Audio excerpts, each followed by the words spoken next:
स्मृति की बुनाई, उनकी बुनी हुई साड़ियां और शॉल दूर दूर तक प्रसिद्ध थे, पर राघव जी स्वयं किसी बंद किताब से कम नहीं थे, जिसके पन्ने कभी खुले ही न हों। के चेहरे पर हमेशा एक अनकहा दुख झलकता था, मानो उनके भीतर कोई पुरानी धुन अधूरी रह गई हो। शहर से आई मीरा ने जब पहली बार उन्हें देखा तो उसे लगा, यह आदमी सिर्फ बुनकर नहीं, कोई खोया हुआ अध्याय है।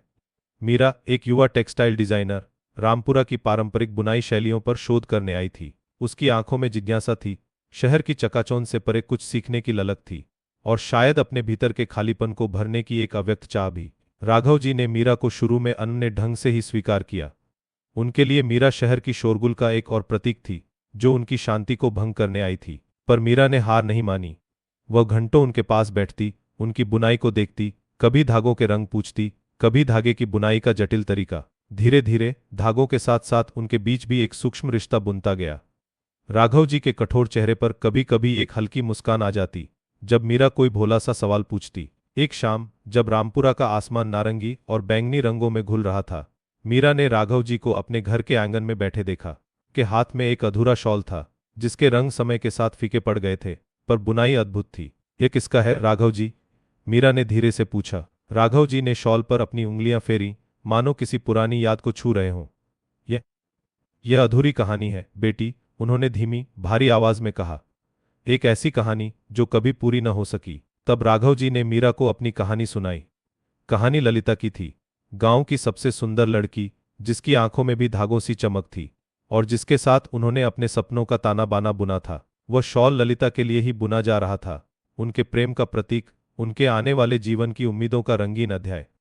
पर भाग्य को कुछ और ही मंजूर था। गांव में अचानक एक महामारी फैली, और ललिता उस बीमारी की भेंट चढ़ गई। राघव जी अकेले रह गए, उनके हाथ में अधूरा शॉल और दिल में अथाह दर्द। उन्होंने बुनाई नहीं छोड़ी, पर उस शॉल को कभी पूरा नहीं किया। वह अधूरा शॉल उनके जीवन का प्रतीक बन गया था, सुंदर पर अधूरा। मीरा ने सुना और उसकी आंखें भर आईं। उसने देखा कि राघव जी सिर्फ धागे नहीं बुनते, वह यादें बुनते हैं, खोए हुए सपनों को अपने हर ताने बाने में पिरोते हैं। अगले कुछ दिनों तक मीरा ने राघव जी को एक नए सिरे से देखा। वह अब सिर्फ उनका शोध विषय नहीं थे, बल्कि एक जीवित कहानी थे, एक ऐसा ग्रंथ जिसे पढ़ने के लिए धैर्य और संवेदनशीलता की आवश्यकता थी। मीरा ने राघव जी को उस अधूरे शॉल को पूरा करने के लिए प्रेरित किया। यह सिर्फ ललिता के लिए नहीं था, राघव जी, उसने एक दिन कहा। यह आपकी कला थी, आपकी उम्मीद थी। से पूरा करना, आपकी अपनी कहानी को पूरा करना होगा। राघव जी ने पहले तो विरोध किया। पुरानी पीड़ा को फिर से कुरेदना उन्हें गवारा नहीं था, पर मीरा की आंखों में उसने अपनी परछाई देखी, एक युवा आत्मा, जो अपनी जड़ों से कटकर अधूरी महसूस कर रही थी, और शायद उसी अधूरेपन की तलाश में यहां आई थी। मीरा भी अपने भीतर एक खालीपन लिए घूम रही थी। शहर के तेज भागते जीवन में, जहां हर रिश्ता क्षणभंगुर और हर खुशी अस्थायी लगती थी, उसे अपने दादा दादी की कहानियों की गर्माहट याद आती थी, बुनाई वाले हाथों की स्मृति जिसने कभी उसे एक स्वेटर बुना था। राघव जी के अधूरे शॉल में उसे अपनी भी कुछ अधूरी कहानियां दिखीं, कुछ अनसुलझे प्रश्न, जिनका जवाब वह गांव की शांत फिजाओं में ढूंढने आई थी। एक दिन, जब सुबह की पहली किरण गांव की छत पर पड़ रही थी, राघव जी ने उस पुराने शॉल को फिर से उठाया। उसके चेहरे पर अब दुख नहीं, बल्कि एक दृढ़ संकल्प था। मीरा उसके पास बैठी, उसकी आंखों में चमक थी।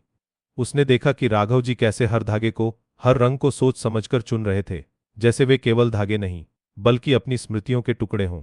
दिन हफ्तों में बदले, और हफ्तों महीनों में, शॉल धीरे धीरे पूर्णता की ओर अग्रसर था। हर गांठ, हर बुनाई राघव जी के जीवन का एक अध्याय कह रही थी, प्रेम का, हानि का, और फिर से जीने की इच्छा का। एक दोपहर, जब शॉल पूरी तरह से तैयार हो गया, राघव जी ने उसे अपनी आंखों से लगाया। वह कोई साधारण शॉल नहीं था, वह उनकी आत्मा का प्रतिबिंब था, उनकी अदम्य भावना का प्रमाण। यह अब पूरा है, बेटी, उन्होंने मीरा से कहा, उनकी आवाज में वर्षों का बोझ हल्का हो गया था। मेरी कहानी भी, और मेरी बुनाई भी। मीरा ने देखा कि राघव जी के चेहरे पर अब शांति थी। उस अधूरे शॉल को पूरा करके उन्होंने केवल कपड़े का एक टुकड़ा नहीं बुना था, बल्कि अपनी आत्मा के धागों को फिर से जोड़ा था, अपने अतीत के साथ सामंजस्य स्थापित किया था। और मीरा, उसे भी अपनी अधूरी कहानी का सूत्र मिल गया था। उसने तय किया कि वह शहर नहीं लौटेगी, बल्कि रामपुरा में ही रहकर पारंपरिक बुनाई को एक नया जीवन देगी, उसे आधुनिक दुनिया से जोड़ेगी। राघव जी के जीवन की बुनाई ने उसे सिखाया था कि जीवन की हर गांठ, हर उलझन अंततः एक सुंदर पैटर्न का हिस्सा होती है, जिसे धैर्य और प्रेम से बुना जाए तो वह अद्वितीय बन जाती है। और इस तरह रामपुरा की शांत गलियों में स्मृति की बुनाई चलती रही, जहां हर धागा एक कहानी कहता था, हर रंग एक भावना बुनता था, और हर शॉल जीवन के अदम्य साहस का प्रमाण था। आपको यह कहानी कैसी लगी, हमें कमेंट्स में बताएं और चैनल को सब्सक्राइब करना न भूलें।